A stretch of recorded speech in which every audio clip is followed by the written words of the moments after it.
Now, if you've ever tried booking a flight and ended up with an unwanted insurance policy, or if you found your online cart unsneakily restocked with items that you had clearly removed from the cart, it is quite clear that you've been a victim of a dark pattern.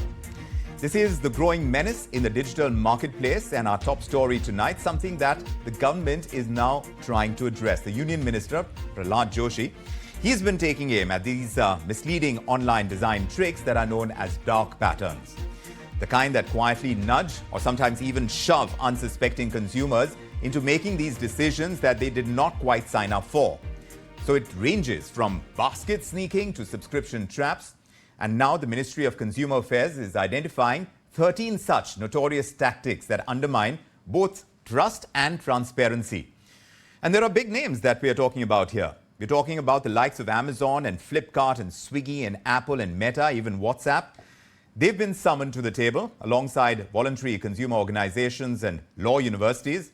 So this isn't just a regulatory consultation that's taking place. It's a signal that the government is trying to clean up digital commerce. Samir is here to tell us more about this. Samir, do fill us in exactly what the government is discussing with the stakeholders.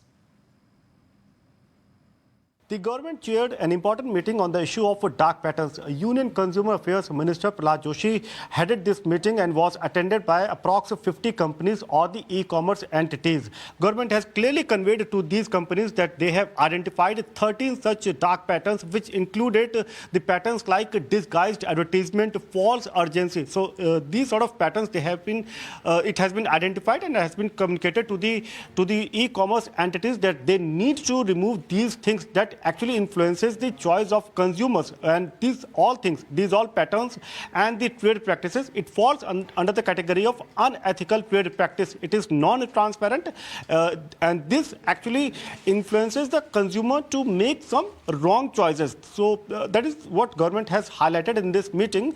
And from the stakeholders' point of view, they have also agreed in principle to remove these dark patterns. Government has also proposed to form a joint working committee or the joint working group in coming days with the participation from the stakeholders, and these all will be in the direction to remove the dark patterns. The companies or the e-commerce entities have also been asked to do an internal audit and submit the audit report to the Consumer Affairs Ministry that what sort of actions they have taken so far. So government has clearly communicated that they are quite serious about these dark patterns. It has to be removed in the interest of the consumers, and the law of the land has to be applicable, and it has to be abided by the e-commerce players. And if not so, some strict action might be taken up in coming months. So yes, we've heard about these dark patterns, and the Union Minister Prahlad Joshi has spoken about it as well. Just listen in to what he said before we break this down further with our conversation with our panelists tonight. हमने ई platform वाले को ये कहा है full compliance with the dark pattern guidelines, and not just from your own websites, apps, but also for affiliated sellers and the third-party merchants hosted on your platform. Or proactive removal of the known dark patterns which have been explained now, and false urgency claims, pre-tricked checkboxes, bait and switch offers, and clear opt-outs and cancellation paths. No consumer should feel trapped in the services or misled into the sharing data or spending more. Consumer-centric design reviews, और ये सब चीज़ के बारे में हमने उनको detail में कहा है. और हमने ये भी कहा है कि जॉइंट वर्किंग ग्रुप के कॉन्स्टिट्यूट करने के बारे में भी हमने प्रस्ताव किया है, और हमने 3 apps भी डेवलप किया है. Well, that's what we got from the government, from the Union Minister of Consumer Affairs, Prahlad Joshi. Joining us now to unpack what exactly these dark patterns are, how they operate, what businesses and how consumers, they need to watch out for these. Let's speak to Manisha Kapoor, CEO and Secretary General of ASCI, the Advertising Standards Council of India. Good to have you with us. She's someone who knows the subject inside out. Clearly, Manisha, the ministry has identified these 13 types of dark patterns. If you could give us a sense or perhaps walk us through a couple of the most damaging or the most prevalent ones in the Indian e-commerce ecosystem. No, so indeed, this is an interesting, kind of phenomena that we see online. Yes. And last year in May 2024, ASCII had actually done a survey to understand what is this prevalence of dark patterns, because, anecdotally, we all know that they are there, we've all encountered them, but really how widespread they are. And we actually looked at 53 apps across 9 industries, studied a total of 12,000 screens for apps which have a collective download of 21 billion times. And we found that 52 out of these 53 apps had at least one dark pattern. Privacy deception was the most prevalent one, with almost 79% of apps having privacy deception as one of the patterns. And the other kind of major patterns that we saw were, false urgency. We saw drip pricing, which means that the headline price that you see is very much lower as compared to the final price you end up paying on platforms. So these are some of the very common, patterns that we saw. And of course, then different kinds of sectors and industries had different kinds of prevalent patterns. Yes. So for example, health tech, Yes. had 4 out of 5 apps that we studied had false urgency as a pattern. Right. On e-commerce, we found that, most of them, so in fact, 9 apps we studied, all 9 made account deletion very difficult. So these are, quite prevalent in very, very large ways. So some are specific to market. certain sectors, the kind of dark patterns that you see. Some of them are much more prevalent in certain sectors over others. But when you look at it from the consumer point of view, Manisha, how often do consumers even realize that they're being manipulated by a dark pattern? So I think this is where the difficulty comes in, because as consumers, sometimes we take certain, this is our online experience, and perhaps we've not really seen what it can be to even realize that we are being manipulated. Right. I think there is some frustration that consumers do feel, particularly on pricing issues, on things being sneaked into their baskets. Those are easier for consumers to kind of discern that, all is not right in this, or they're unhappy about these. But a lot of other patterns, so for example, things like, there's a sense of false urgency. Now the consumer has no way of knowing that, only these many seats are available on a flight, or only these many, items of a product that they will, wish to purchase are there. So, those are things where even if they're manipulated, it's very difficult for consumers to actually realize that. And I think that is one of the challenges that, it is eventually the apps themselves and the manufacturers and advertisers themselves that need to have apps that are clean, need to look at patterns which allow consumers to make informed choices.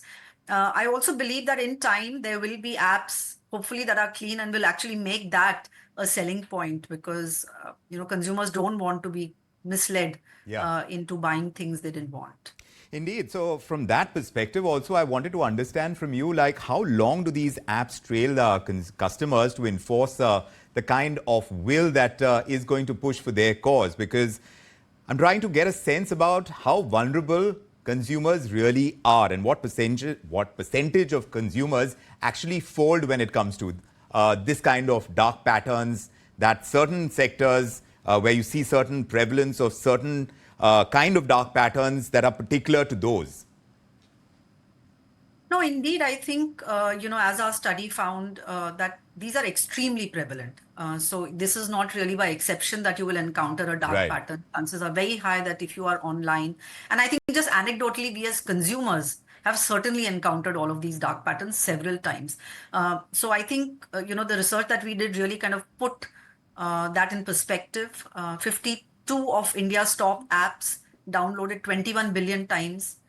52 out of the 53 apps had some dark patterns. So you can imagine the number of times that people have encountered a certain dark pattern. And as we were discussing, some of them are easier to make out. Some of them are indeed very difficult for consumers to decipher. In some way, they impair the online experience, for consumers. But it's difficult for an individual consumer sometimes to, be cognizant that they are being manipulated, or they're being taken on a user journey which, may not be in their interest. And what about industries? Since you were talking about certain sectors also, which industries are the worst offenders? Is it travel, food delivery? Is it tech, perhaps retail? Yeah, so we did find travel to be a big one, and food tech, Acha. health tech, e-commerce. So these are some of the industries where we find extremely high prevalence of dark patterns. Also, from a consumer and an industry standpoint, these are also very large industries. So it's likely that the number of consumers they're interacting with Yeah. are so high, and therefore, so many consumers are encountering these dark patterns. Also, are there certain demographics which seem to be more vulnerable within the entire range of consumers using e-commerce? We don't have a definitive study on this, Sure. but just, anecdotally, one can always think about, uh, you know, people who are not digital natives as being perhaps more vulnerable. Right. But it's also interesting, when we were discussing with some of the experts, what they said was that even for digital natives, this is really their first experience, or, their only experience of how the online space works. And if the default setting is something which is manipulative, then these consumers will actually never know what an alternative experience could be. And I think that is really very powerful, that if we are able to actually create a great online experience where consumers feel safe, they feel that they are able to make informed choices, then that really, I think, opens up all the opportunities of the online space, and makes it safe for consumers to transact and spend their time there. Yes. But if dark patterns eventually ruin that experience, then I think it's a big loss to the entire ecosystem. But there's so much happening in technology, Manisha. One wonders how effective any kind of tech-based solution would be in trying to fight this design-based manipulation, as it were. So I think the only option that we have are tech-based options, because these are not possible at the scale that they operate for any kind of manual oversight. So these have to be in terms of technologies that use crawlers, and also for each of the sites, or these apps or websites, to actually have their own governance in place, to be compliant with the law. The law came in end of 2023. The ASCII guidelines came in about 6 months before that. So there is clearly a lot of guidance for someone who would like to be honest. And therefore, I think it's important that the ecosystem takes this seriously and builds Yeah. that into the way that these things are designed in the first place. It's actually very difficult for something which has already been designed in a deceptive way, Yeah. to kind of correct that. So these things need to be designed at the very onset in manners that are honest. So do you think the government has a role to play in trying to uproot it if it is so set within the ecosystem, as it were, at the onset, like you're saying, when these kind of apps are designed? Do you think India is also trying to catch up with global regulatory efforts? Where do we stand? So I think, see, one is, I think this is a challenge that almost everyone in the globe is facing. It's Okay. not an India specific challenge. Okay. Right? So dark patterns are prevalent, as we are saying, across, several industries, across also several geographies. As part of, the Advertising Self-Regulation Global Alliance, we know that this is a challenge, not just for India, but for all other markets as well. And again, like I said, inherently, we would like organizations to develop apps which by design do not manipulate consumers. And I think, as the honorable minister was suggesting, things like internal audits, etc., need to be done. Perhaps some third-party external audits need to be done, because these really cannot be dealt with on a case-by-case basis. They need to be dealt in some kind of a systemic way, Right. because like I said, the prevalence is just too large So you're for saying it it needs to be to kind of be taken institutionalized, up in but that manner. there will be certain penalties that will need to be imposed as well. Do you see those coming through, stricter compliance measures that could be imposed on violators by the government, by a regulatory body? So actually, the law already provides for these penalties. The Consumer Protection Act, has all of these penalties kind of laid down. I think the question is, when would the government like to kind of impose some of these? I think at the initial stage, it's also trying to, get more voluntary compliance. And then I'm sure if it's not forthcoming, then they will, start the process of penalizing advertisers who continue to indulge in them because it is a violation of the law. Absolutely. But looking ahead, now, how do you envision the future of digital consumer rights in India? Is that evolving? Could this be a turning point where we are kind of pointing out these dark patterns and perhaps trying to address them? So dark patterns, I would say, are just one of the things that Right. are there online. There is the whole issue on privacy, data collection. We are looking at AI as a technology coming in, the issue of deep fakes, impersonation. So I think the technology by itself is not manipulative, but the way in which it is being used by people who are either not fully aware of it or by bad actors is something that is definitely going to keep regulators on their toes. It's something which, us as the regulatory and the self-regulatory ecosystem will need to invest in technology, Yes. needs to work closely with the industry and create education awareness and impetus for being right from the start. Right. So I think we have, our task cut out for us, Yes. most certainly. And again, I feel it's, with challenges these, which are so systemic, Yeah. it needs the ecosystem to come together. Right. Any one part of that ecosystem cannot work in isolation. It needs the industry, the tech Yeah. ecosystem, self-regulation, government regulators, various ministries who, deal with these issues to kind of really come up Right. with a comprehensive way to address Right. some of these challenges. And like I said, dark patterns are only one of them. Well, at least, I mean, at this time, we can say that these dark patterns are no longer lurking in the shadows, as it were, with government now stepping in. Platforms most likely will be held accountable, consumers finally getting armed with awareness, and there will be tech tools as well, like you point out. This could mark some kind of turning point for digital commerce in India. Let's wait and see what happens. But thank you so much, Manisha Kapoor, for decoding the shadows for us. Whether this is going to lead to a more honest digital marketplace, it remains to be seen. But thanks indeed for joining us on India Tonight.